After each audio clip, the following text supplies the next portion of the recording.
un tema que me parece que es muy interesante, como es el tema de la nueva censura y de la posverdad. Para ello, tenemos el honor de contar con don Darío Villanueva Prieto, filólogo, profesor de la Universidad de Santiago y presidente de la Real Academia Española de la Lengua. De su currículum ya les va a comentar algo ahora Carmen Alfonso. Yo solamente decirles que también tienen una vinculación con Lorca, ya se enterarán ustedes. Para hacer la presentación, hoy contamos con Carmen Alfonso, muy conocida por todos nosotros, también filóloga y profesora de la Universidad de Oviedo, y una fiel colaboradora de Viento del Norte.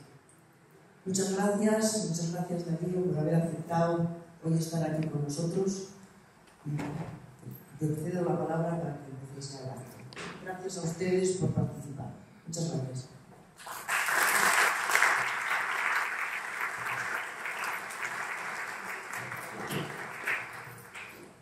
Buenas tardes. Muchas gracias por estar aquí. Al profesor Darío Villanueva por haber aceptado la invitación de la Asociación Viento del Norte y haber encontrado un hueco para este encuentro alrededor de su conferencia, que será sin duda tan interesante como sugerente. Es de verdad una fortuna y un privilegio poder escuchar hoy al profesor Villanueva. El protocolo en este tipo de presentaciones, que a veces tiene algo de corrección política, en cierta forma, aconseja pues, ponderar de manera absoluta las cualidades del conferenciante, a veces también de una manera acrítica o exagerada, y desde luego ya les adelanto que no es este el caso en modo alguno. Porque hablar del profesor Darío Villanueva es hablar de uno de los grandes intelectuales que ahora mismo tenemos la fortuna de poder escuchar en España. Él es catedrático de Teoría de la Literatura y Literatura Comparada en la Universidad de Santiago de Compostela, con una dilatada y, desde luego, fructífera carrera docente, tanto en la Universidad Española como en otras universidades europeas y americanas.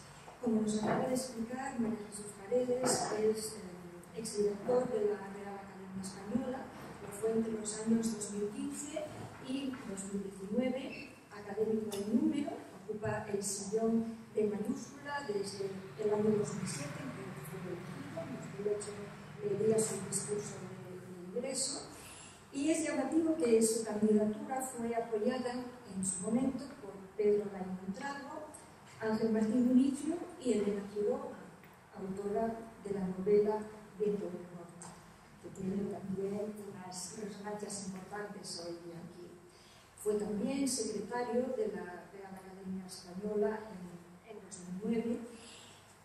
Como académico, pues forma parte igualmente, o fue académico correspondiente, es académico correspondiente de otras academias de la lengua española, miembro de otras academias internacionales y como director en su momento de la Real Academia Española impulsó muy interesantes iniciativas como pues, el nuevo impulso al diccionario de la lengua española y la puesta en marcha de la plataforma electrónica que tan útil y tan importante es, que hace que, por ejemplo, pues, yo en mi móvil lleve siempre el diccionario de la lengua española a mano, que tanto facilita su consulta. El profesor Darío Villanueva también desempeñó importantes cargos en el ámbito de la gestión universitaria, entre otros fue decano de la Facultad de Filología de la Universidad de Santiago y rector en dos periodos en esa universidad, entre los años 1994 y 2002. Y como tal, pues fue vicepresidente, ocupó una de las vicepresidencias en la Conferencia de Rectores de las Universidades Españolas y presidente de la Red de Bibliotecas Universitarias, REUN, que es también una plataforma y un mecanismo que tanto ayuda en el ámbito universitario. Yo, como profesora de literatura española en la Universidad de Oviedo, no puedo dejar en absoluto de referirme a la trayectoria investigadora del profesor Villanueva, que para mí es una trayectoria ejemplar. tanto en el ámbito de la literatura española, de la literatura hispanoamericana, de la teoría y la crítica literaria. Quienes nos dedicamos a esto, pues siempre tenemos en mente libros como Teorías del realismo literario, sus aportaciones al estudio de autores como Emilia Pardo Bazán, también su mujer, la profesora Anita Penas, que nos acompaña, pues es una de las grandes expertas en el ámbito de los estudios barbazanianos, Cela, Caldós, Sánchez Ferlosio. Y yo quisiera destacar aquí lo que considero que es una de las grandes aportaciones del profesor Villanueva, que es la novedad de sus planteamientos. Hablar de Emilia Pardo Bazán y de Henry James en el mismo artículo para ocuparse, por ejemplo, de la importancia del punto de vista, pues a mí me parece muy enriquecedor salir más allá de las fronteras de la literatura española para hacernos comprender.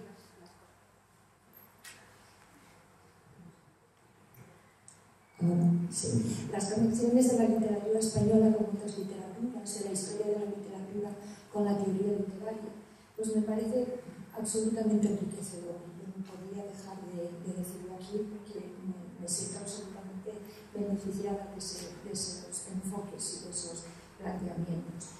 Y bueno, pues también en otro ámbito me parece que es especialmente interesante, por ejemplo, destacar su asesoría, que me dio también de la profesora Penas, ahora mismo, por ejemplo, en la web de Radio Televisión Española, pues se puede escuchar la última adaptación de Trafalgar, muy interesante, de la que han sido supervisores y que recomiendo fervientemente.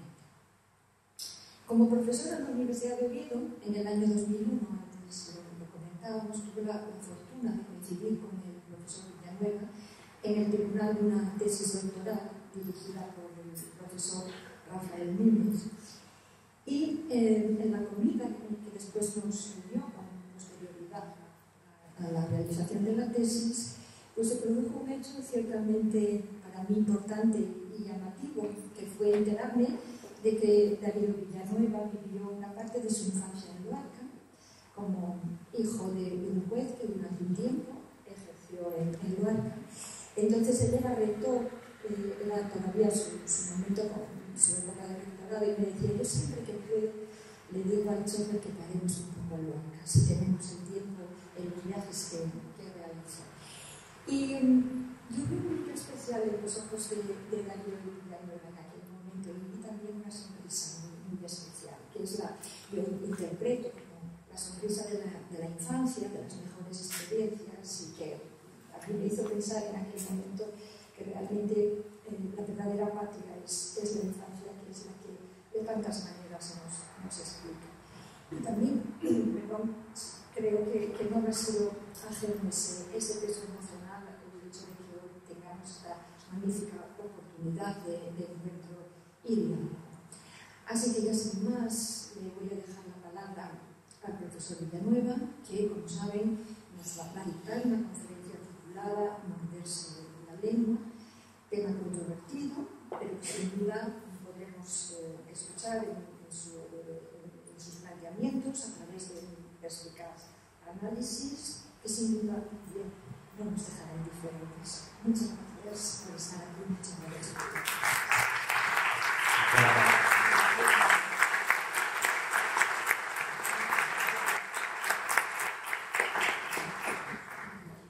Muchas gracias, Carmen, por tus palabras. Yo ya estoy en la edad en la que se empieza a hacer caso de los consejos de los padres, y después de escucharte creo que debo de aplicar uno que mi padre, Juliano, me dijo: Darío, tú nunca desmientas un elogio, ¿no? Aplicando el consejo paterno, pues me callaré, a pesar de que me parece que te has excedido generosamente en todo lo que has dicho a propósito de mi trayectoria hasta hoy. Estoy muy agradecido por esta invitación, por razones obvias, porque es la primera oportunidad que tengo de hablar ante un público tan nutrido como el que ustedes conforman. A todos y a cada uno les agradezco mucho que hayan encontrado un momento para acudir a esta convocatoria de la Asociación Cívico-Cultural Viento del Norte para escuchar mis palabras, que espero que no les defrauden. Es una ocasión especialmente significativa para mí. Por otra parte, Carmen hizo mención a que el título de esta asociación es el título de una novela de una mujer a la que tuve un gran aprecio y a la que debo mucho, que fue Elena Quiroga, cuyo centenario precisamente se está celebrando este año. Un año después de Emilia Pardo Bazán, que para muchos era un poco la maestra, no por contacto directo entre ellas, pero sí la maestra literaria de la escritora Elena Quiroga. Por lo tanto, a los directivos de la asociación también mi gratitud. Y sin más demora, pues voy a entrar ya en materia. Cuando se me propuso esta reunión, pensé inmediatamente en qué tema podría desarrollar ante ustedes que tuviera algún interés, porque, claro, los profesores universitarios podemos mirarnos demasiado el ombligo y, en fin, castigar a los auditorios con temas que a nosotros pueden que nos interesen mucho, pero que no tienen un alcance suficiente como para ser comunicados ante un auditorio de mayor amplitud, ¿no? Y finalmente opté por este tema que se formula con una expresión que es una frase hecha, moverse la lengua, que además he comprobado que se da en muchas otras lenguas, no solo en la nuestra. Se mord la langue, beating the tongue en inglés, mordersi la lengua, incluso en chino, y eso sí que no podré citarlo porque mis conocimientos no llegan a tanto, existe exactamente la misma expresión para significar esa actitud de callarse cosas que uno quisiera decir, y esto además con una cierta violencia, porque el estímulo sería expresarse con absoluta libertad y sin embargo nos mordemos la lengua por diversas razones. A raíz de la publicación de un libro hace un año con este título, ya se pueden ustedes imaginar que los periodistas lo primero que me preguntan cuando vienen a entrevistarme es si yo me muerdo la lengua. Y yo les contesto siempre lo mismo, yo sí que me la muerdo, creo que como todos, pero lo importante es saber por qué me la muerdo. Me muerdo la lengua por razones de prudencia, de discreción, de respeto a otros o de pudor. Pero lo que no hago es morderme la lengua porque alguien esté obligándome a que deje de decir aquello que creo que debo decir en las circunstancias en las que es oportuna esa expresión. Y ahí está el quid de la cuestión, porque estamos viviendo un momento en el que se extiende como una peligrosa mancha de aceite un fenómeno que afecta a la lengua, que es lo que comenzó en los Estados Unidos con la denominación de corrección política y que se ha ido extendiendo por todas partes, ¿no? Y la corrección política es una forma de censura que obliga a moverse la lengua a muchas personas y de hecho tiene capacidad suficiente como para que hoy en día, en muchos casos, pensemos si debemos o no decir aquello que, sin embargo, quisiéramos decir. Y hay un punto de violencia ejercida por quién. Ahí está el quid de la cuestión. Ustedes me dirán, pero esto es la censura. Claro, es la censura, por supuesto. Pero hay una diferencia fundamental, y es que la censura a la que estábamos acostumbrados era la censura ejercida desde un poder constituido, un poder político, un gobierno, un partido, o incluso también el poder religioso.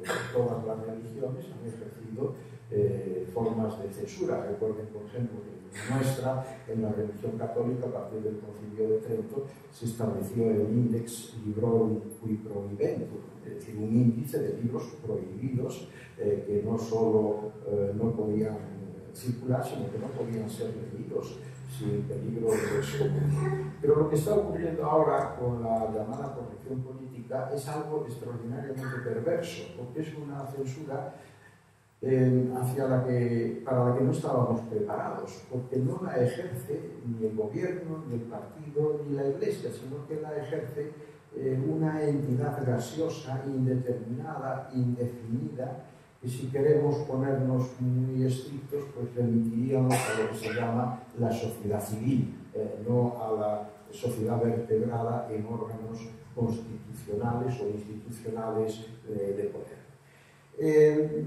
Este libro lo escribí por una doble experiencia que es mía, por una parte la de profesor universitario y por otro lado la experiencia que como académico y especialmente como director de la academia tuve durante bastantes años, primero como secretario y luego como director de la Docta Casa, ¿no?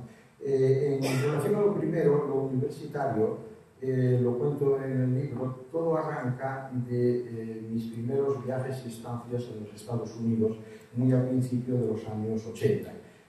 Porque la corrección política es un fenómeno que nace en los campus norteamericanos y desde ellos se extiende a la sociedad en su conjunto, primero en los Estados Unidos, luego en el Reino Unido, que está muy influido a este respecto por la gran potencia norteamericana, y luego, en fin, a otros lugares del mundo. Por suerte, yo creo que en el continente, en países sobre todo de tradición mediterránea, no hemos sido tan susceptibles ante la imposición de la corrección política, pero sin embargo ahí está.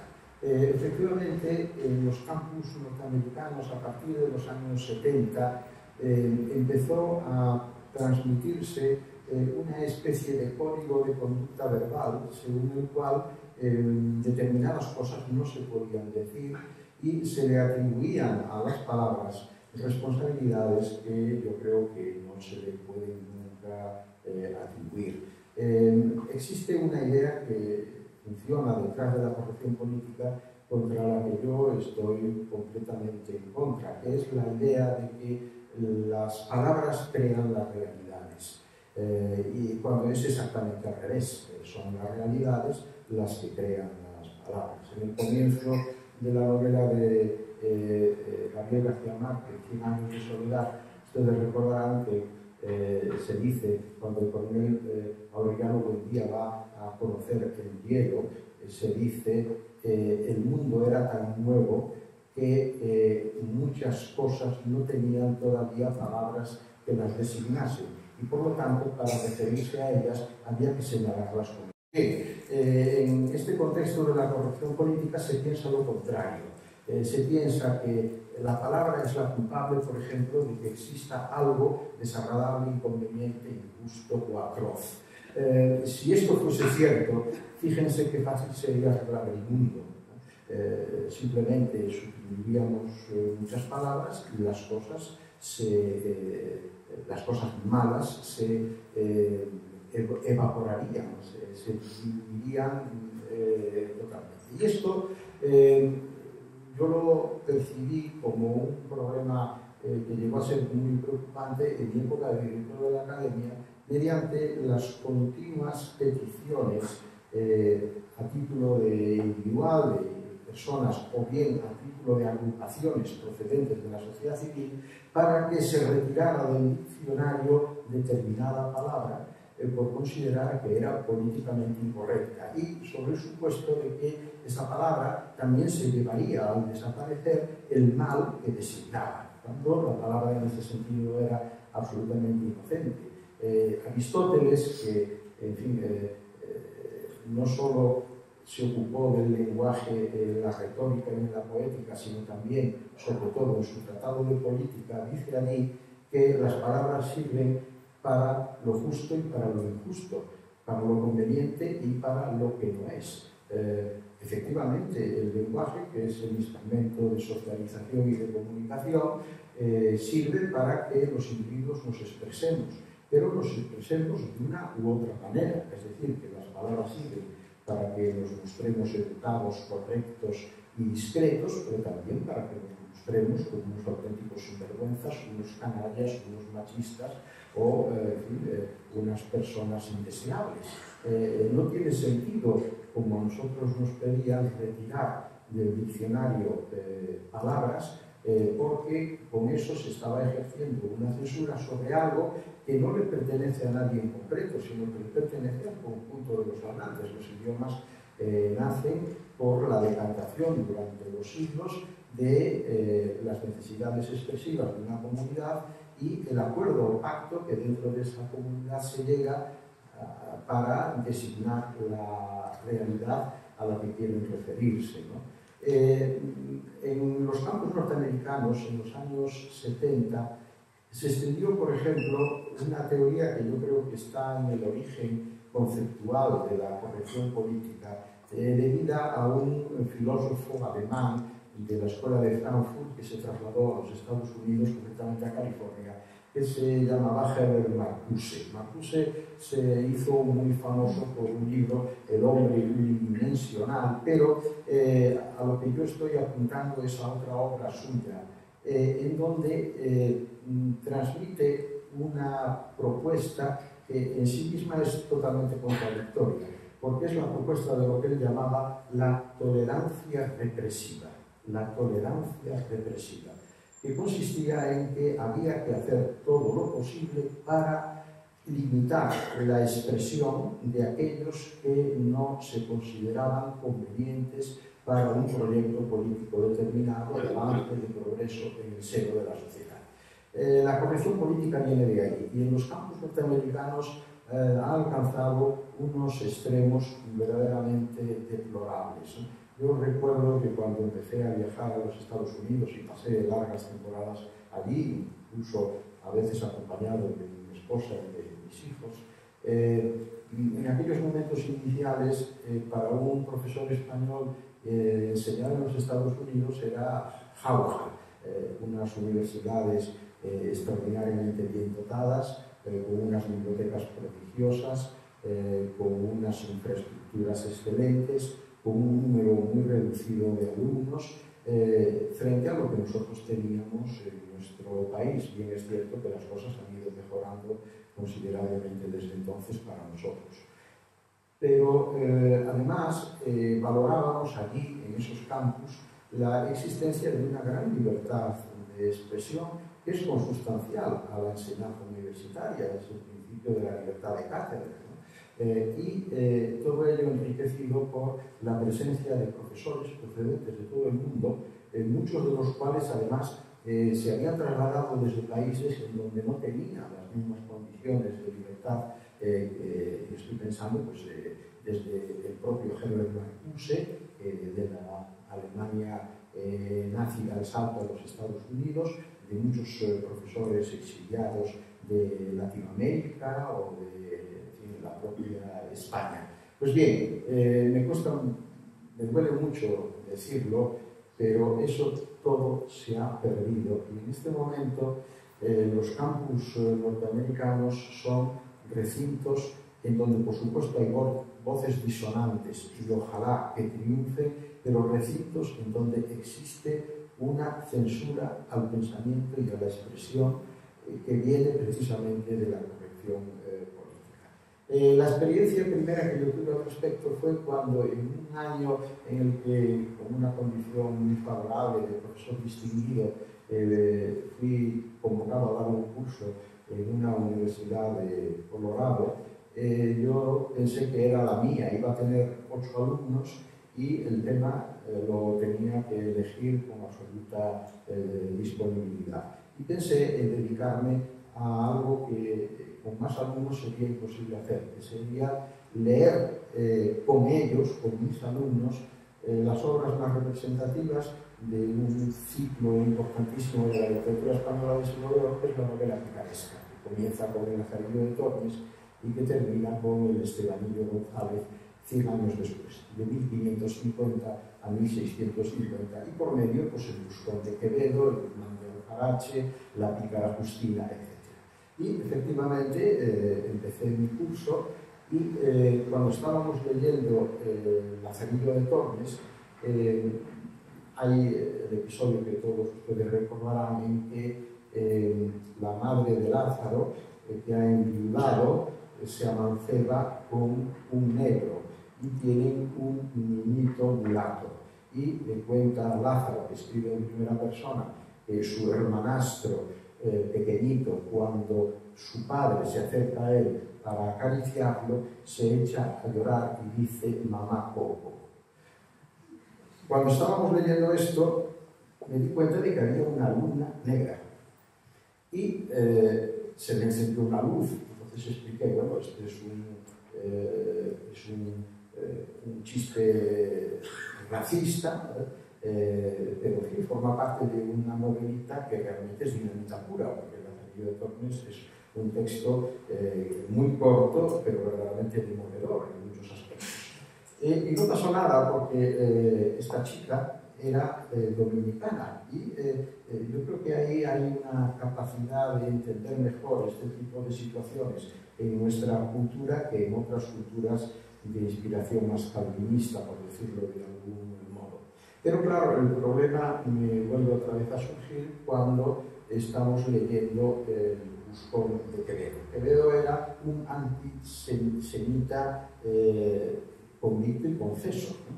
Nosotros acabábamos de descubrir en la Universidad de Santiago un opúsculo suyo titulado nada más y nada menos que Santa Execración contra los judíos de España. Y en el Buscón hay numerosas pullas contra los judíos. Estamos en la España en donde todavía se está digeriendo la expulsión de 1492. Y entre mis alumnos había 2 alumnos judíos que yo no sabía que lo eran porque no se habían identificado ni por su apellido ni por ninguna otra condición. Y estos alumnos me denunciaron ante el director del departamento y el decano sobre el supuesto de que yo había elegido ese texto de manera deliberada para ofender a su estirpe laica, ¿no? Tuve la suerte de que el director y el decano los convencieron, primero, de que, por supuesto, yo no había escrito el Buscón, en segundo lugar, de que si quería enseñar la picaresca era obligado mencionar el Buscón, y en tercer lugar, que el Buscón es un texto de 1615 y que hay que ponerlo en el contexto que le pertenecía y que, por supuesto, eso no había que atribuirlo a una voluntad aviesa y ofensiva por mi parte hacia ellos. Bien, la sangre no llegó al río y yo me vengué con la explicación del último texto picaresco, que es el Estebanillo González. El protagonista del Estebanillo es gallego, es de Salvaterra Dominio, y ya saben ustedes que a los gallegos la literatura pues, no nos ha ido demasiado bien, sobre todo en el siglo de oro. Era una figura objeto de bastante burla y menosprecio, ¿no? Y en el Estebanillo González esto también se ve. Entonces yo les dije, bueno, hemos visto cómo la literatura picaresca es todo menos una corrección política. Hemos visto que se mete con la minoría de los negros, con la minoría de los judíos, y ahora le ha tocado a la minoría a la que yo pertenezco, que es la minoría de los gallegos, porque yo, en fin, nací precisamente en Galicia. Pero tuve muchísima suerte porque hay una novela que les recomiendo. En la traducción española se titula La Mancha Humana. El autor es Philip Rowe, que es un norteamericano judío, un gran novelista, y en esa novela se cuenta la historia de un profesor de lenguas clásicas en una universidad del Midwest, en los Estados Unidos, que un día, al preguntar en clase por 2 alumnos que no venían nunca a sus aulas, un poco molesto por esa ausencia, dijo, yo quisiera saber si estos alumnos existen en realidad, o en la traducción española se dice, o se han esfumado como negro humo. Y resulta que los alumnos eran negros y, aunque no estaban allí, los compañeros les dicen lo que el profesor comentó y lo denuncian por racismo, y el profesor Coleman acaba con la carrera absolutamente perdida y con un final verdaderamente muy triste. Cuando yo leí La Mancha Humana dije, hombre, tuve mucha suerte, era quizás un poco pronto para que todavía me pasara lo que le pasó en la ficción de Roth a Coleman, pero eso es así. Y a partir de ahí pues nos encontramos con lo que seguro que ustedes ya conocen perfectamente, que hay una hipersensibilidad acerca de cualquier denominación que tenga que ver con asuntos que se consideran controvertidos, y hay una forma de censura que tiene últimamente dos manifestaciones, o mejor dicho, tres manifestaciones en las que me voy a fijar. Una de ellas, en el territorio de las propias universidades, es lo que se llama allí los espacios seguros, ¿no? Consiste en reivindicar que en la universidad la sensibilidad de los alumnos tiene que primar sobre cualquier información o cualquier contenido que se transmita que los pueda desequilibrar. Partiendo además, eso sí, de un estereotipo de sensibilidad hiperestésica, es decir, que cualquier cosa te ofende, cualquier expresión, cualquier referencia resulta ofensiva para los alumnos, y los alumnos en consecuencia imponen al profesor la limitación de sus expresiones, con lo cual la libertad de cátedra desaparece. Esto comenzó en una universidad muy prestigiosa, Brown, en Providence, en donde se organizó un seminario sobre la violencia sexual.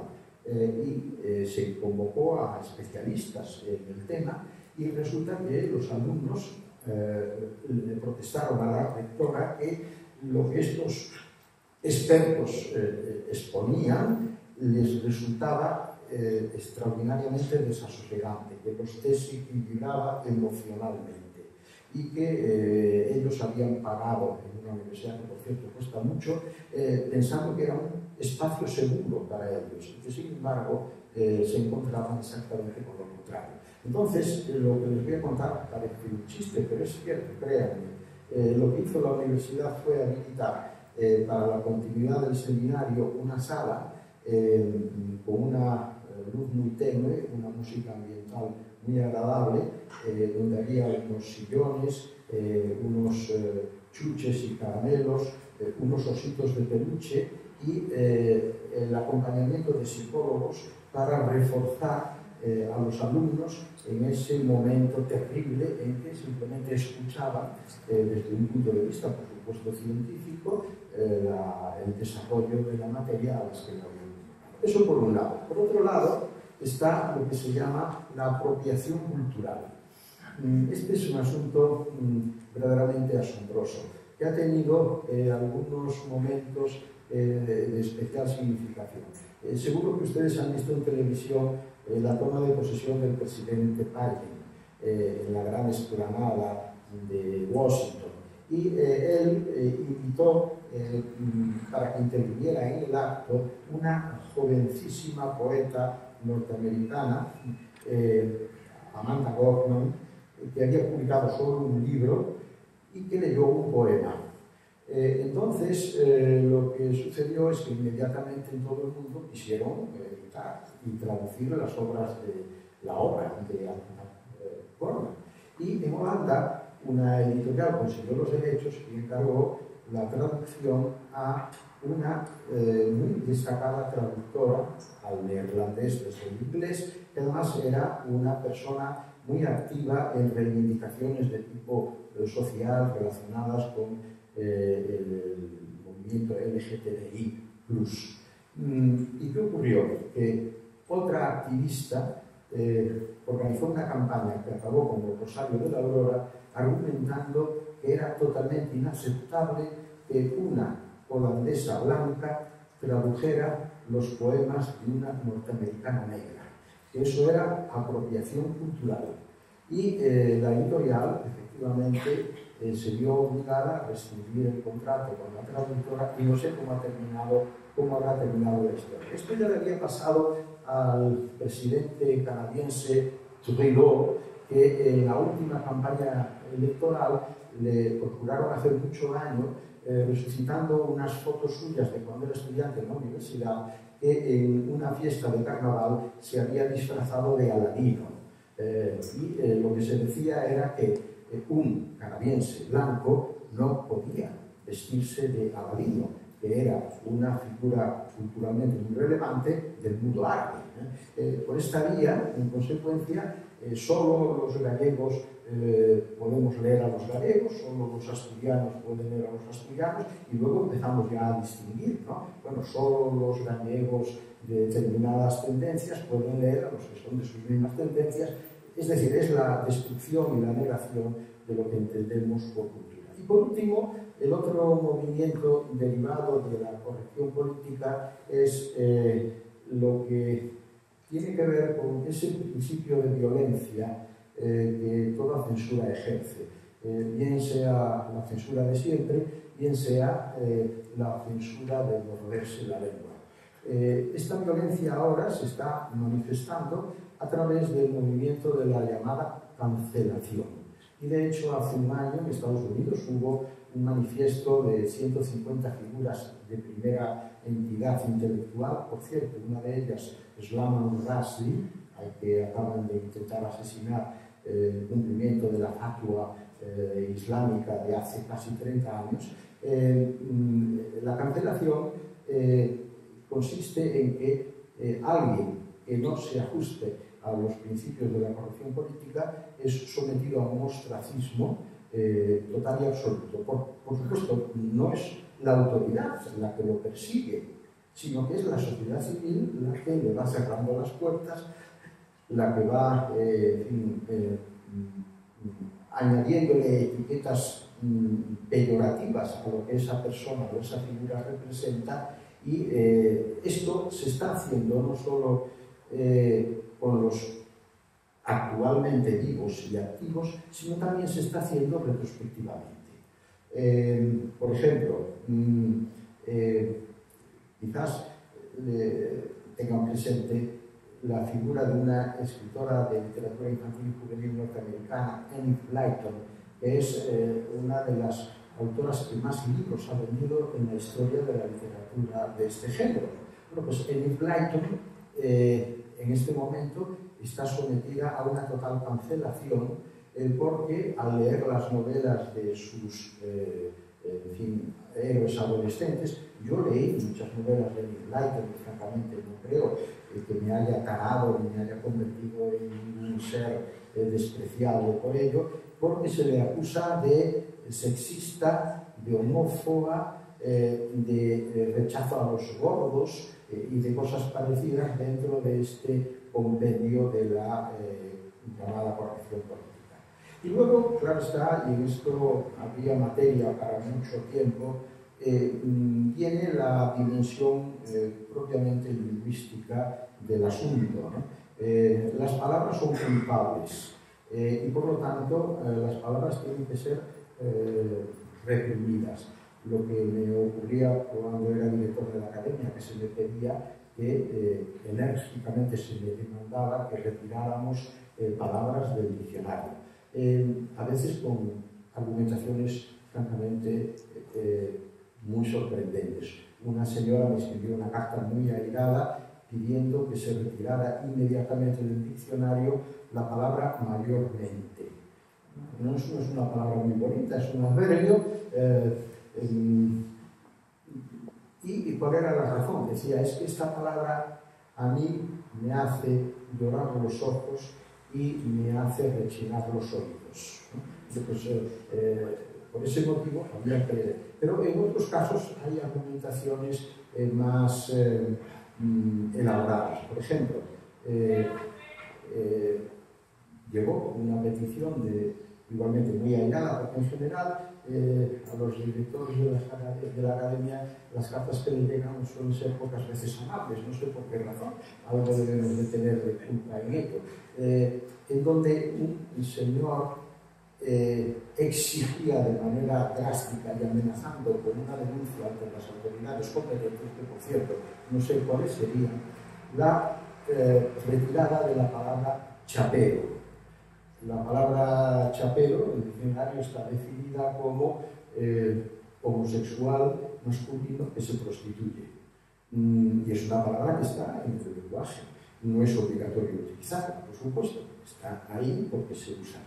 ¿Cuál era el problema? El problema es que este señor se apellidaba Chapero y argumentaba que la academia lo ofendía de manera deliberada y personalizada mediante la inclusión de este término en el diccionario y que iba a tomar medidas muy drásticas si no procedíamos a la inmediata sustitución, la erradicación de la palabra. Y luego hay pues, pretensiones dentro de este contexto de corrección política que son francamente muy chuscas, ¿no?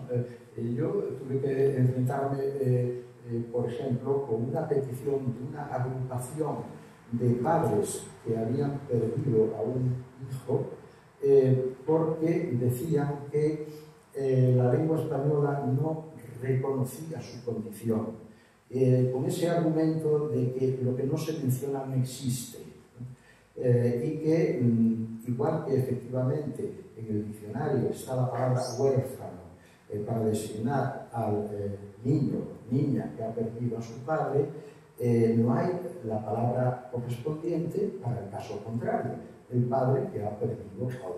Bueno, yo francamente creo que ese es un drama terrible y que no se necesita ninguna especial visibilidad por el hecho de haber perdido un hijo. Bastante está con el dolor y el duelo que se sufre, lo hablo por experiencia propia, por suerte, pero en fin, que se sufre de la mejor manera en que uno pueda. Pero estos señores incluso iban más allá, porque ya tenían la solución, ya habían inventado la palabra huérfino.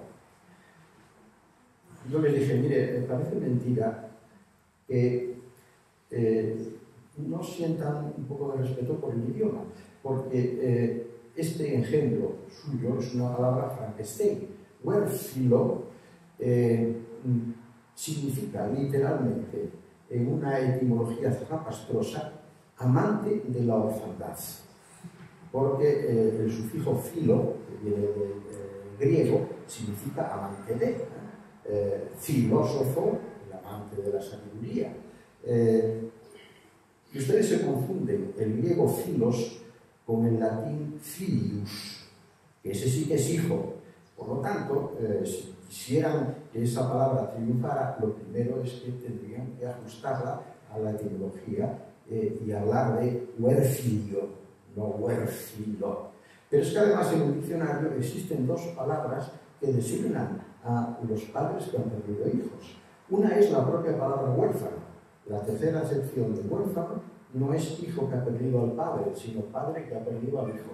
Y luego hay otra palabra para lo mismo, que es la palabra deshijado, que no es de mucha utilización, pero es así. Deshijado es el padre que se ha visto privado del hijo.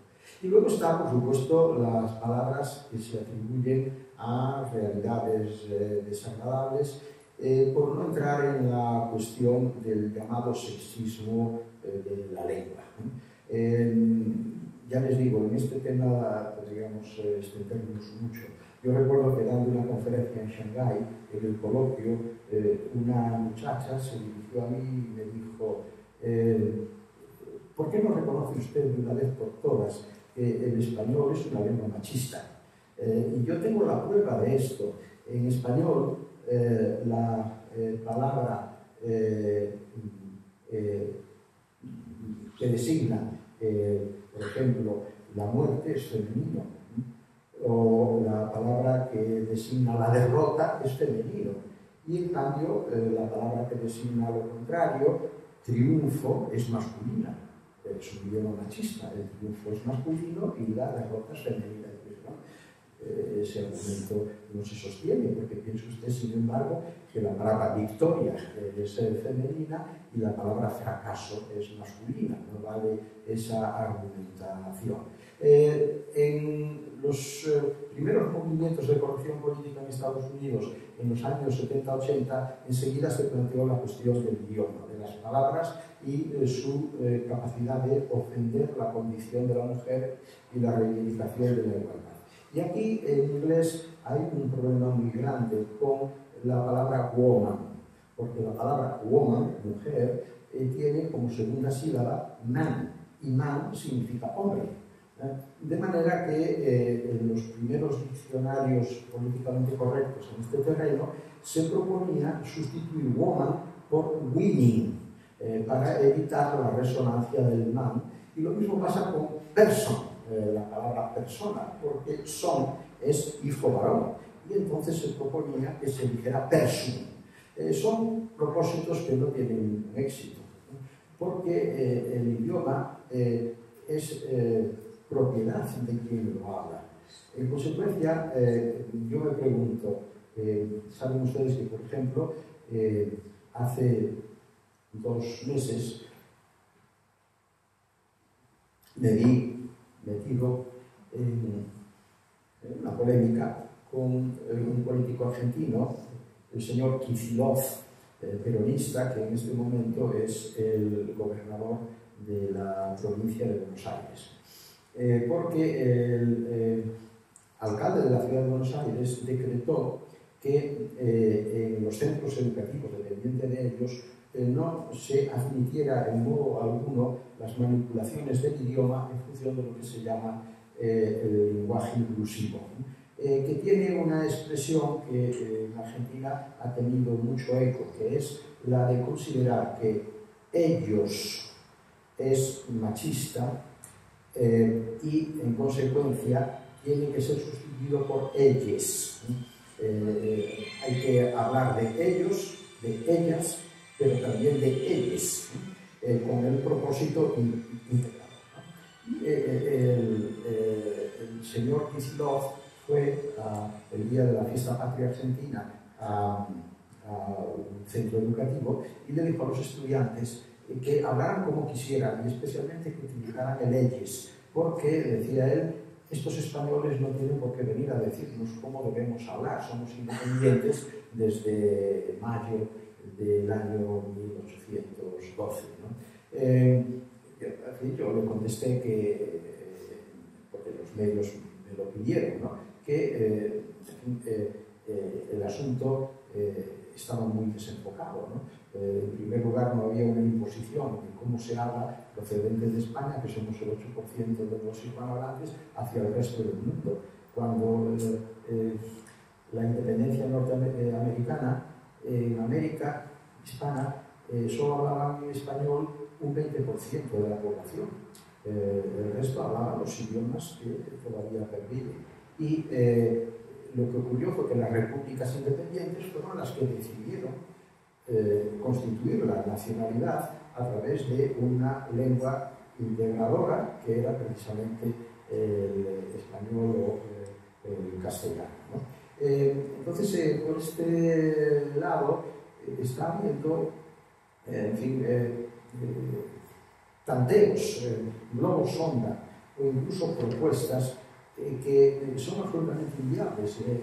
Yo me pregunto, ¿quién se considera tan listo como para ser capaz de conseguir que 550 millones de hispanohablantes abandonen la gramática de la lengua que han mamado en su familia para adscribirse a otra lengua políticamente correcta en este terreno, por ejemplo, del sexismo, del llamado sexismo lingüístico?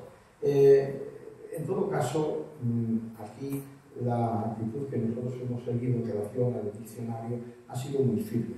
El diccionario no se le puede tocar porque no somos los académicos los que lo hacemos, ni somos los propietarios de él. Nadie es propietario del conjunto de palabras que una lengua atesora. Cuando se hizo el primer diccionario de la lengua española, el diccionario que se conoce como Diccionario de Autoridades, que empezó a publicarse en 1726, en el prólogo se dice este diccionario no contiene nombres propios. Y esto es lógico, los nombres propios son propios de las enciclopedias. Imagínense ustedes si en el diccionario que Carmen consulta en su teléfono móvil están todos los nombres de ciudades, de personas, de acontecimientos, etc. Pero había el diccionario de autoridades. Y tampoco aquellas palabras que designen desnudamente objeto indecente. Y efectivamente, en el diccionario de autoridades no hay palabras que se refieren, por ejemplo, al sexo, al cuerpo, a la escatología. ¿Eso sería admisible en este momento? En modo alguno, ¿no? Son palabras que existen, que designan realidades y que en el diccionario están para que sepamos lo que esas palabras significan.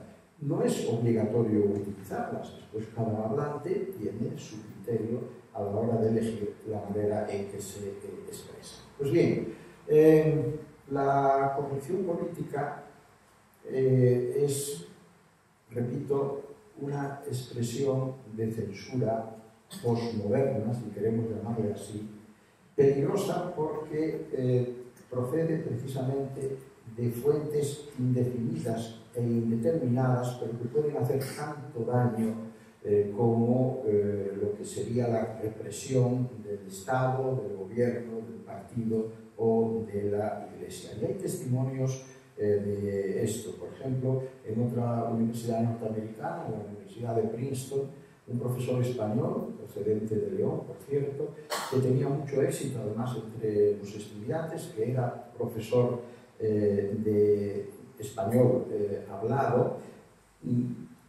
se suicidó porque un día, fuera de clase, hablando con uno de sus alumnos, le dijo: mira, tú lo que tienes que hacer es ponerte a estudiar en serio y dejar de tocarte los cojones. Esa es una expresión que no es muy elegante, pero en el contexto de coloquialismo y de confianza, pues es perfectamente admisible. Bueno, pues este alumno lo denunció por acoso verbal sexual.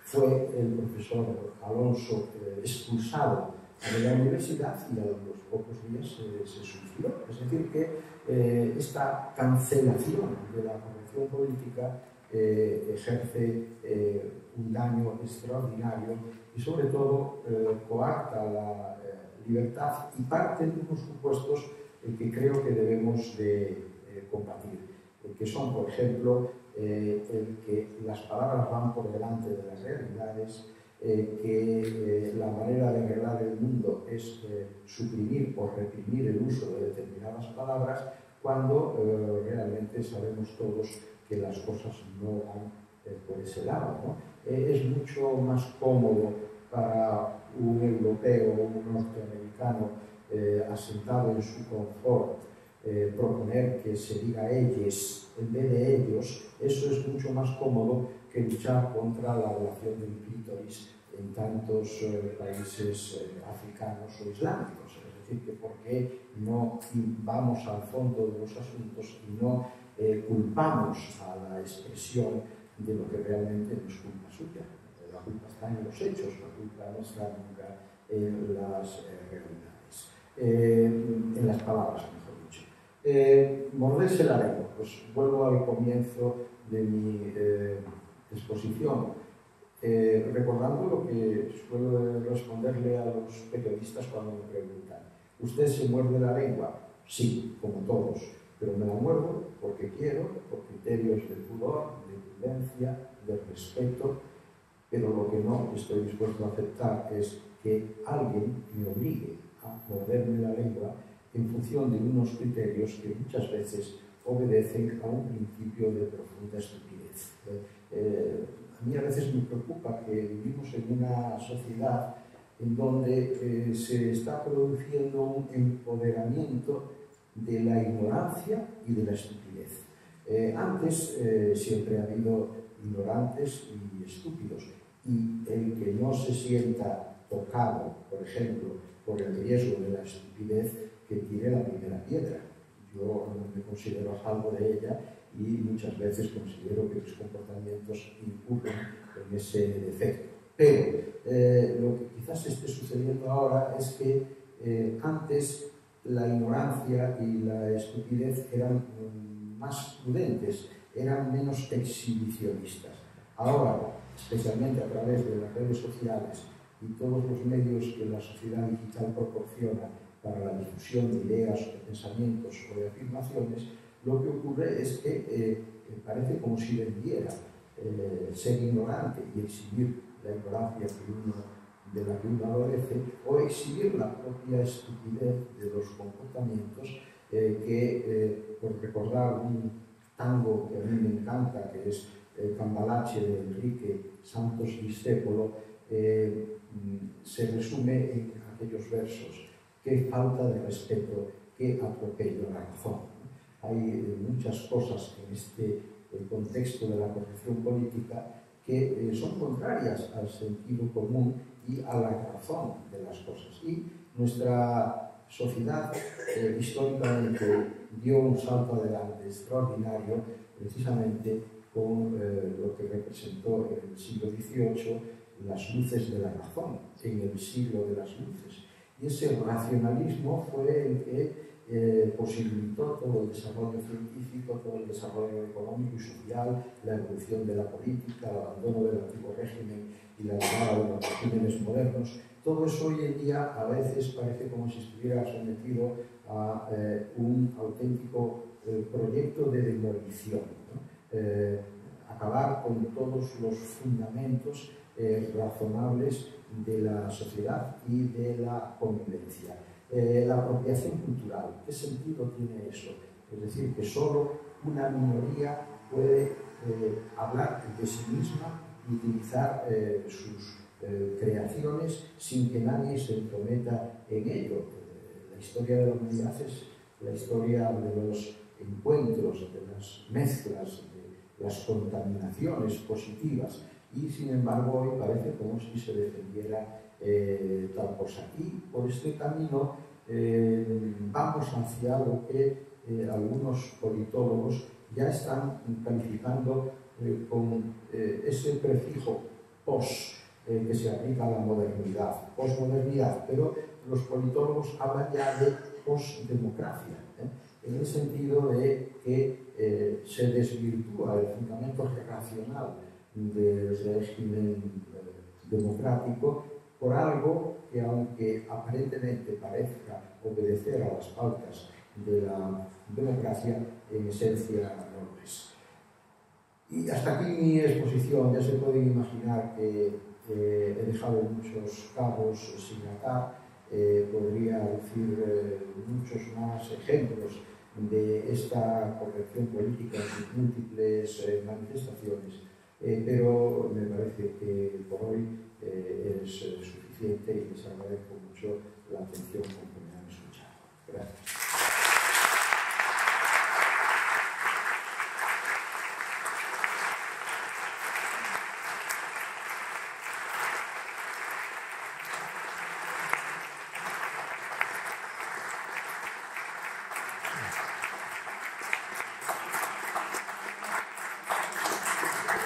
Enhorabuena, muchas gracias por tu exposición. Y ahora me gustaría abrir un turno de preguntas, si alguien quiere participar.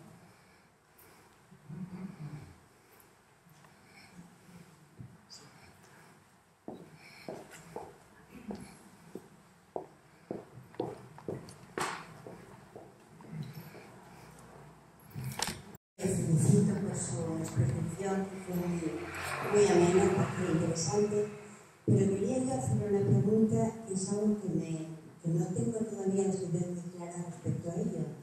Y es que me parece el revisionismo que se está haciendo sobre los cuentos infantiles, por ejemplo, Caperucita Roja, etcétera, etcétera, donde aparecen escenas de violencia, incluso y que se están como intentando rehacer otra vez. Sí, Este es otro de los cabos que he dejado sin atar. Le recomiendo, por si usted no lo conoce, un libro publicado en 2 tomos por un norteamericano que ha tenido un éxito extraordinario en todo el mundo. Él se llama Elvin Gardner y el libro se titula Cuentos infantiles políticamente correctos. Está escrito desde una posición totalmente irónica, ¿no? Pero él dice que efectivamente los cuentos infantiles que todos escuchamos de nuestros padres o que incluso leímos están llenos de situaciones de violencia, de opresión. Parece además en determinada clave feminista que están concebidos para confirmar el régimen heteropatriarcal, etcétera, etcétera, y que él los va a reescribir de manera correcta, políticamente correcta. Bueno, pues eso lleva a cosas verdaderamente hilarantes, ¿no? Por ejemplo, el enano saltarín se transforma en un hombrecillo verticalmente limitado. La palabra enano es ofensiva. Pero frente a esto, el flautista de Amelín, que era un tipazo, él lo define como hombre de verticalidad privilegiada. Luego, en el cuento de origen oriental del traje del emperador, recuerdan ustedes aquellos falsarios que le venden a un emperador que le van a hacer un traje con una tela maravillosa que solo podrán ver, y aquí empiezan las variantes, en unos casos los hijos que lo son de su propio padre, en otros casos las personas honradas y honestas. Pues en la versión de Gardner solo podrán ver el traje las personas políticamente correctas. Todos los demás no lo verán. Blancanieves. En el caso de Blancanieves, el problema está que por qué identificar el blanco con lo bueno y no, por ejemplo, el color negro. En el caso de Cenicienta, eso es hilarante. Se dice que Cenicienta se viste con un traje de seda arrebatada a pobres gusanos que la han producido, la seda. También se dice que lleva un collar de perlas que han sido saqueadas a unas laboriosas ostras indefensas y que Cenicienta llega al baile en una carroza arrastrada por una recua de esclavos equinos. La corrección política, se pueden imaginar que todo esto es absolutamente hilarante. Pero está aplicando, antes mencionaba yo el caso de Enid Blyton, a Ishmael Proctor le va a pasar lo mismo con Guillermo Brown. Se lee de manera suspicaz la literatura del pasado e inmediatamente cae sobre ella la cancelación. Pero este movimiento es increíble. El otro día leía yo en el Daily Mirror que una universidad escocesa había prohibido la lectura de la novela de Ernest Hemingway, El viejo y el mar. Efectivamente, en esa novela se cuenta la historia de un viejo pescador cubano llamado Santiago que sale solo a lo suyo y que consigue apresar un escualo inmenso y durante varios días pelea con él y que consigue vencerlo y ha ido tan lejos que al regreso a puerto los tiburones devoran el pez que ha pescado y llega solo con en fin, el esqueleto de la pieza. Entonces, en función de esa tendencia de los safe spaces, de los espacios seguros, la universidad ha decidido retirar ese libro de la enseñanza por considerar que las escenas de pesca son muy duras, pescar ya sabemos lo que es, hay uno que pesca y otro que es pescado, ¿no? Pues no, resulta que claro, detrás de esto subyace una idea verdaderamente muy pobre de lo que es la actitud normal de una persona normalmente constituida. a nadie nos causa una heridas de sentimiento y de sensibilidad, pues leer El Viejo y el Mar, por ejemplo. Por lo tanto, ya le puedo decir que efectivamente ese revisionismo de la corrección política no solo se refiere ahora al presente, sino que también está actuando en relación al pasado. Y por esa vía, el primero que lo sufrió fue Mark Twain, porque en Tom Sawyer utiliza la palabra nigger, que era la palabra que se utilizaba en el inglés de Estados Unidos en el siglo XIX para referirse a las personas de raza negra, ¿no? Y esa es una palabra hoy en día absolutamente reprobable según la corrección política. Pero Mark Twain escribió en el inglés de su época y conforme a la mentalidad, y no tenía ningún propósito agresivo hacia las personas de esta raza, ¿no? Esto es muy peligroso, pero ya digo, creo que la salida de Gardner es inteligente. Hay que tomarse las cosas un poco a broma, ¿no? Incluso él mismo, en el tomo segundo, dice que debe de pedir perdón a los lectores porque con el éxito extraordinario que ha obtenido el primer tomo ha contribuido a la deforestación y en consecuencia también al cambio climático, ¿no? Sí. Muchas gracias por permitirnos disfrutar de sus palabras y sobre todo de sus opiniones. Yo tengo una duda y es sobre una palabra que ha usado usted, que es empoderamiento. Yo tengo 64 años y esta palabra la he venido escuchando frecuentemente hace poco tiempo.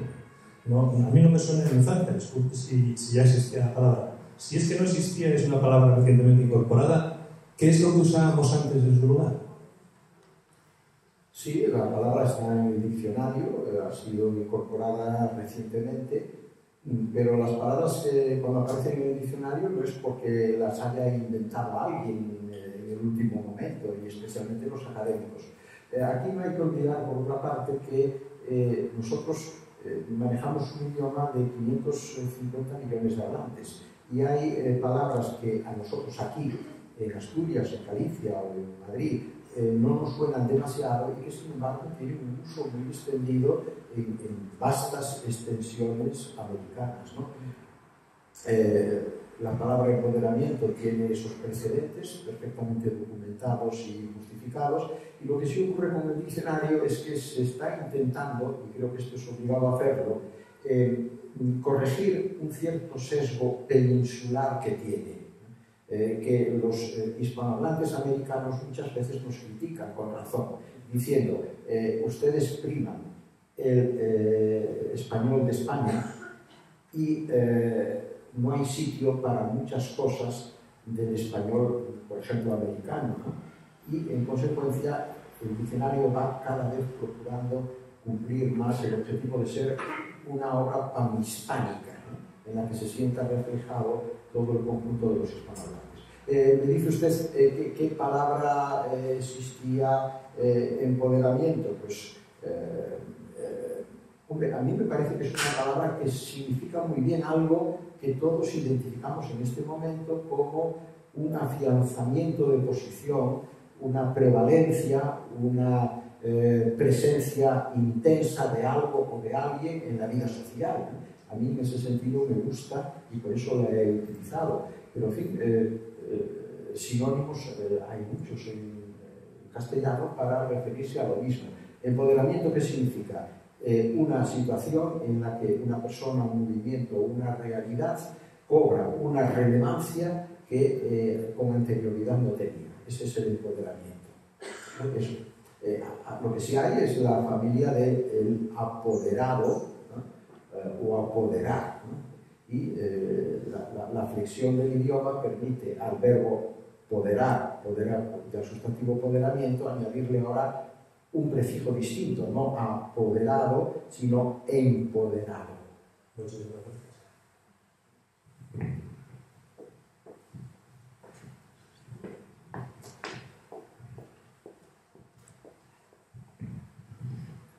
Muchas gracias por la conferencia Y otra pregunta, ¿sería otro fenómeno relacionado con esto, no el quitar palabras, sino el cambiarlas por algo como más digestible? Voy a poner un ejemplo, aunque lo hace un gobierno, pero, por ejemplo, la guerra de Ucrania, oficialmente en Rusia no se denomina guerra y está prohibido denominar la guerra, es, muy bien, acción especial militar.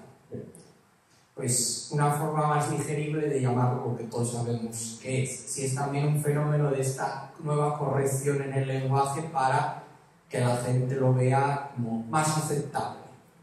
Sí, es cierto, pero esto ha existido siempre. Siempre ha existido el eufemismo, siempre ha existido el circunloquio, ¿no?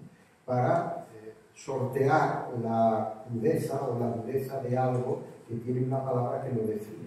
Y entonces se buscan subterfugios, pero el eufemismo siempre ha existido. Y concretamente esta calificación oficial desde el Kremlin de la guerra de Ucrania como una operación militar especial, pues es una muestra más de ello. Pero, en fin, nada nuevo bajo el sol. De esto tenemos ejemplos. Lo que también hay que decir es que la censura sobre la manera de expresarse siempre ha existido. Por ejemplo, en inglés, el siglo XIX, la época victoriana, se caracterizó por un enorme pudibundez expresiva, ¿no? Sobre todo en todo lo que tenía que ver con el sexo y demás, ¿no? Por ejemplo, en la época victoriana, un conjunto musical de 6 músicos había que llamarlo quintet, no sextet, porque, claro, la primera sílaba tenía una resonancia. Con anterioridad, en el siglo XVII, en Francia, está el movimiento del llamado preciosismo, que Molière ridiculizó en Le Précieuses ridicules, las preciosas ridículas, ¿no? En donde también las palabras fuertes eran siempre estinadas, olvidadas o preteridas, y se buscaban generalmente sustitutos que con frecuencia incurrían en la ridiculez. Eso también hay que decirlo. Muchísimas gracias por todo lo que estamos oyendo y por todo lo que estamos aprendiendo. Yo quería solo preguntarle una cosa. Si hubiera oído hablar de esto o vivido este momento su compañero y paisano Camilo José Cela, ¿qué diría de la corrección política? Sí, pues ya nos lo podemos imaginar, porque él era persona tendente a llamar a las cosas por su nombre, y al pan pan y al vino vino, ¿no? Y luego él además introdujo en el diccionario algunos términos que estaban todavía fuera de él en virtud de esa previa corrección política, ¿no? Yo lo traté bastante y él era efectivamente, no, a veces aparece como una especie de activista de la expresión dura, cruda o incluso grosera. Y eso no era en modo alguno así. A él lo que le disgustaba mucho era la pudibundez pacata, ¿no? Y cuando había que denominar a una cosa por su nombre, la denominaba y no le dolían prendas en ello. Claro, después hay anécdotas muy significativas de esa actitud.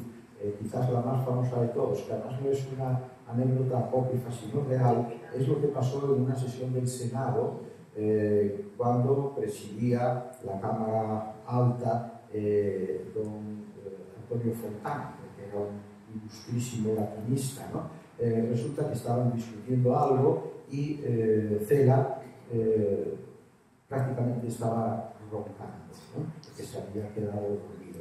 Entonces Fontán se molestó mucho con él y le dijo: senador Cela, usted está dormido. Y Cela le contestó: no, señor presidente, yo no estoy dormido, estoy durmiendo. Y le dijo Fontán: pero eso no es lo mismo. Dice: no, en modo alguno, no es lo mismo estar jodido que estar jodiendo.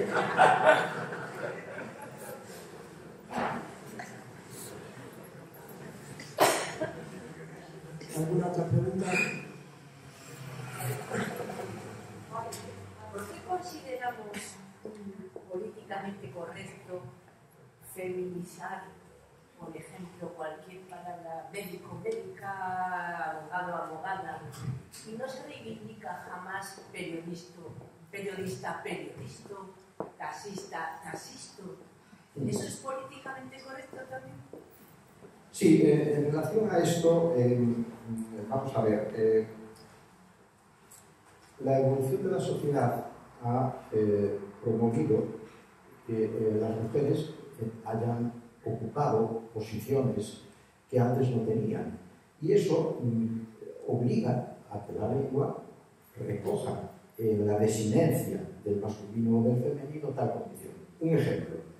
En el diccionario hasta hace 40 años la palabra embajadora existía, pero la definición era mujer de embajador. En cambio ahora no, la palabra embajadora es ministra, representante de un país ante un país extranjero, porque hay embajadores, evidentemente. Y luego eso sí queda como tercera acepción, menos importante, la antigua, ¿no? Por lo tanto, ahí nosotros, en el caso del español, hemos ido mucho más por delante que, por ejemplo, en el caso francés. Francia, la Academia Francesa, ha tardado muchísimo en reconocer la feminización de las profesiones y de las denominaciones de distintas actividades o ejercicios profesionales. Mucho tiempo se decía Madame le Ministre, señora ministro. Bueno, yo creo que lo lógico y natural es decir señora ministra. Luego lo otro es una cuestión distinta.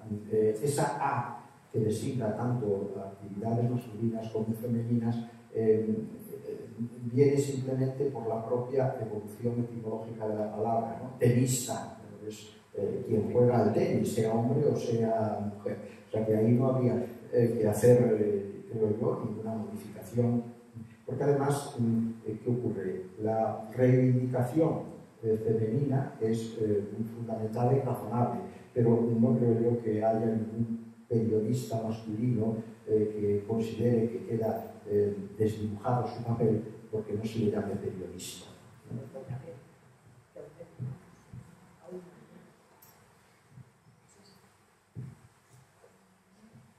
Bueno, quería, por favor, si podría brevemente, estoy aquí, Sí. Resumir o esquematizar cuál es el proceso por el que se incorpora, qué criterios por el que se incorpora y cuánto tiempo, para incorporar una palabra nueva en el diccionario de nuestra lengua. Y si puedo meter una segunda pregunta rápidamente, va un poco en la línea de la pregunta que le hicieron antes. ¿Qué opina usted de la... Esto no es revisión, es actualización de los personajes de la tragedia griega a nuestros días? O sea, cojamos a Edipo, cojamos de unos arcones vaqueros y que salga al campo a matar a su padre, ¿no?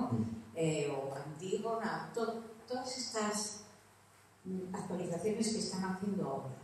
No sé qué opinión tiene, me gustaría saber. Muchas gracias. Sí.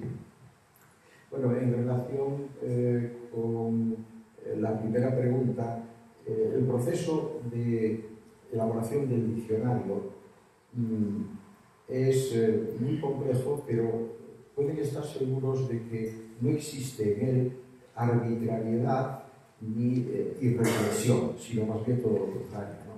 El diccionario tiene en principio un problema en el que conviene reparar, y es que el diccionario hasta ahora ha sido un libro, y un libro no es elástico. Un libro tiene una capacidad determinada en función del número de matrices, el número de páginas, etc.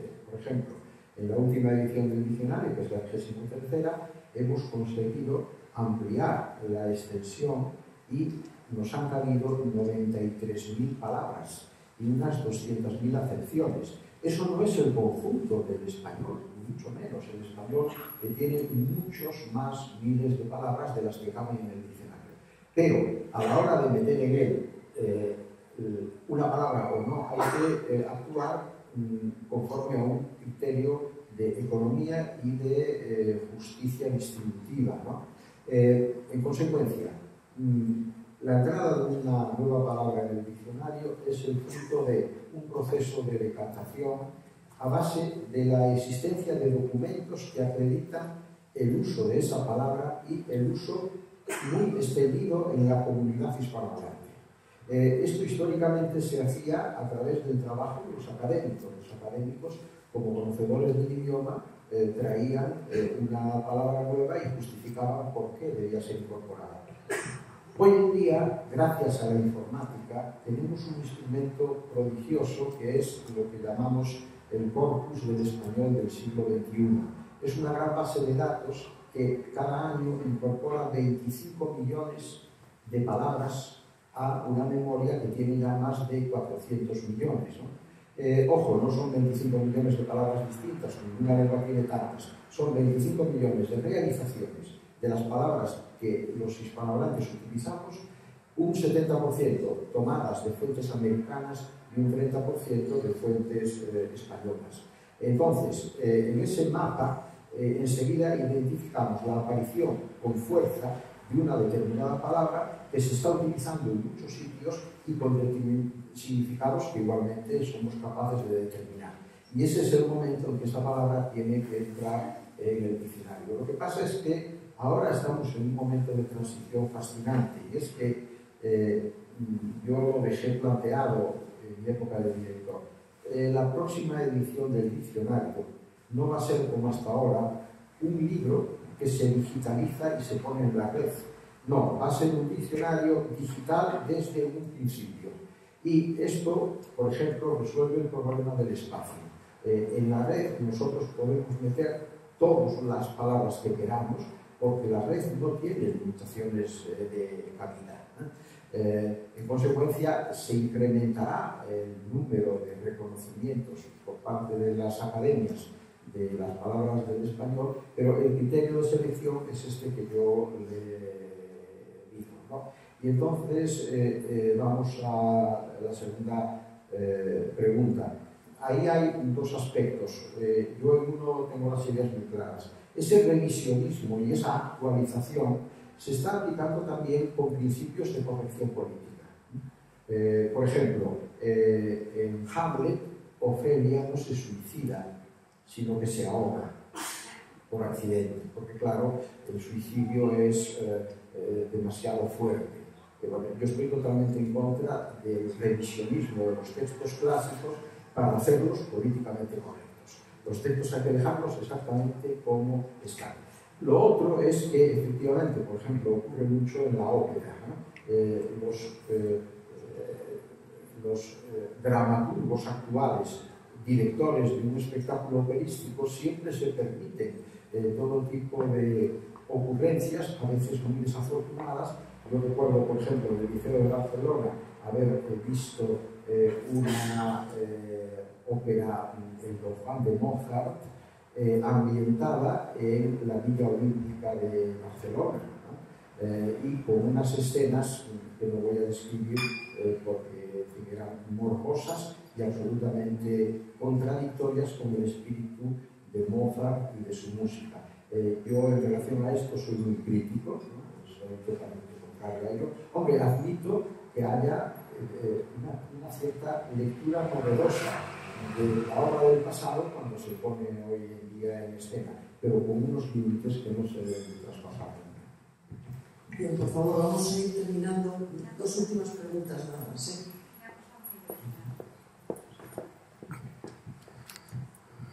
En primer lugar, muchísimas gracias por ser interesantísimo. Quería saber su opinión sobre el uso y abuso de la utilización de términos en inglés en detrimento de nuestro maravilloso idioma en los medios, sobre todo, y en general. ¿Cuál es su opinión, por favor? Bueno, yo he sido un militante muy activo en contra de esto y lo sigo siendo. Incluso no he sido políticamente correcto al afirmar, y me reitero en ello, que este fenómeno indica un papanatismo inaceptable por parte de los hispanohablantes.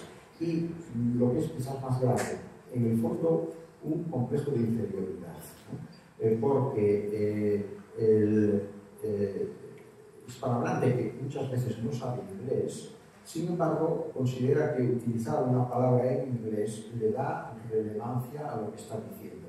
Y si se trata de vender un producto, el producto es mejor porque se menciona en inglés.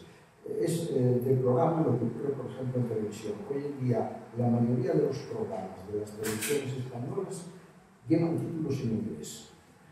Hasta el extremo First Dates, por ejemplo, para un programa de reality show de encuentros amorosos. Hace años había una serie que se llamaba Family. Era una serie española sobre una familia española y resulta que el título era Family. O sea, la A española, además la palabra es latina en todo caso. Bueno, es algo terrible. Yo recuerdo que una vez viajando con la academia por La Mancha, íbamos a celebrar en la Gramasilla el centenario del Quijote. Desde el autobús, donde íbamos todos los académicos, vimos a mano derecha un local de mal tono, era de día, que tenía sin embargo unas grandes luces de neón anunciando qué tipo de establecimiento era. Y lo que ponía allí en la pura mancha de los molinos de viento de Miguel de Cervantes era Showgirls Low Cost. Y a mí se me ocurrió una cosa y luego lo dije, pero esto es inaceptable, porque a veces se dice que el inglés nos gana en que es un idioma más directo, con palabras más cortas y polivalentes. Bien, pues Showgirls Low Cost son 4 palabras. ¿Y eso en el fondo qué es? Es un burdel barato. Con 2 palabras castellanas se hubiese definido perfectamente el local.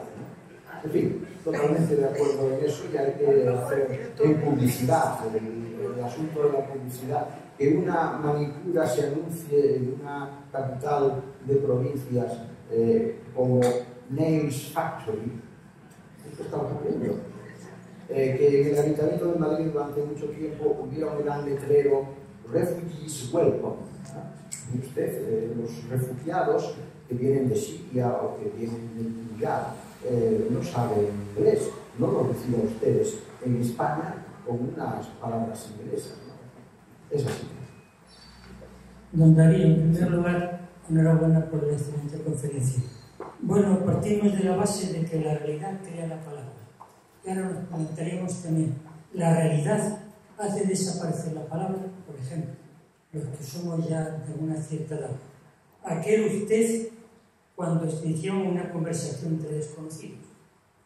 Aquel en la prensa, aquel excelentísimo señor, y el monseñor don, en lo eclesiástico, reverendo. Bueno, quizá como un signo de, en fin, nos dirigimos a una persona importante.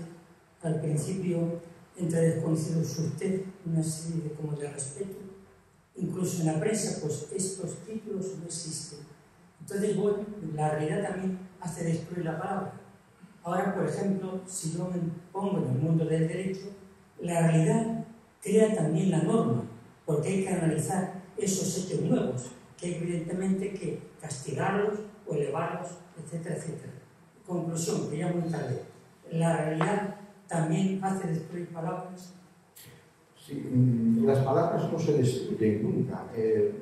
Las palabras pueden dejar de usarse o pueden usarse con una significación distinta a la que en un principio tenían, ¿no? Pero las palabras ahí están. Los diccionarios de uso son los que corresponden al idioma que realmente se habla en un momento determinado. Pero están luego los llamados diccionarios históricos, en donde están recogidas todas las palabras de un determinado idioma, aunque hayan dejado de ser utilizadas. Lo que usted menciona efectivamente es un fenómeno que tiene que ver con la propia evolución de la sociedad. Es muy llamativo lo que está ocurriendo con el tratamiento de respeto entre personas, que es el usted, frente al tuteo. Y a veces da la sensación de que las generaciones más nuevas no es que no practiquen el usteo, sino que realmente lo desconocen, es decir, que ya ni siquiera tienen la capacidad de diferenciar, lo cual creo que es una pérdida considerable, no por respeto, sino simplemente por estrategia de comunicación. Es mucho mejor con alguien desconocido comenzar con ese tratamiento que marca una cierta distancia para luego aproximarse mediante el tuteo que comenzar desde el principio ya quemando la primera etapa y sumergiéndose totalmente en ese otro tratamiento. Y luego, en cuanto a los tratamientos de respeto, claro que no desaparecen por el hecho de que se hayan dejado de usarse. Por ejemplo, usted ha mencionado el tratamiento de excelentísimo. El gobierno decretó hace ya unos cuantos años que las figuras políticas que tenían derecho a ese tratamiento dejaban de ser tratadas con él, ¿no?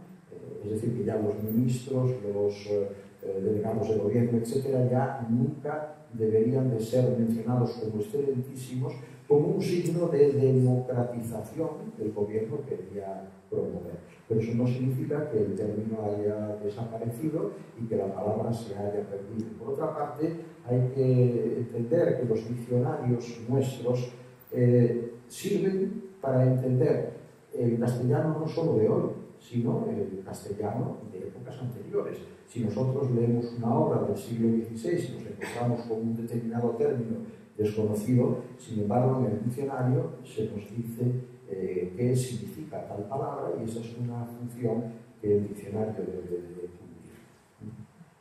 Muy bien, pues muchas gracias. Gracias. De hecho, a la gente le gustó mucho porque no paran de preguntar. Es la conferencia que más preguntas estamos teniendo. O sea que estaríamos aquí todavía más tiempo, pero ya se nos hace un poco tarde. Muchas gracias y gracias, Carmen. Gracias a todos.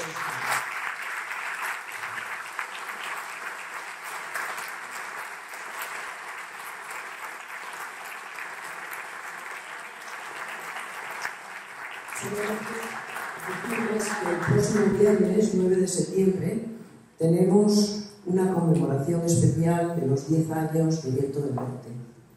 Entonces vamos a tener un concierto en el auditorio, que es a las 8 de la tarde, a los que invitamos a todos ustedes a asistir, es entrada libre, por el cuarteto El Arca de Mozart. Contamos con ustedes. Muchas gracias.